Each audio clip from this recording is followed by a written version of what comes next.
மேடையிலே இந்த மாபெரும் வாய்ப்பினை அளித்த ஒரு கிராம பொதுமக்கள் விழா குழுவினர்கள் மகளிர்கள் இளைஞர்களுக்கு மனமாறுவது என்று கேட்டது நடக்கும். இந்த நாடகத்தை சிறப்பான முறையில் ஏற்பாடு செய்த இந்த நாடகம் மட்டுமல்லாது எந்த ஒரு நாடகமாக இருந்தாலும் சிறப்பான முறையில் ஏற்பாடு செய்து வரக்கூடிய வல்லமை விடைத்த மரியாதைக்குரிய அன்பு மாமா ஆறுமுறை சக்கரவர்த்தி ஆதிசேகர் அன்பு மாமா அவர்களுக்கும் மற்றும் சிறந்த முறையிலே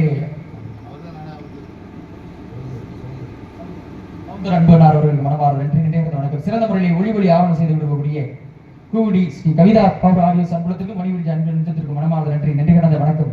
சென்று வரும்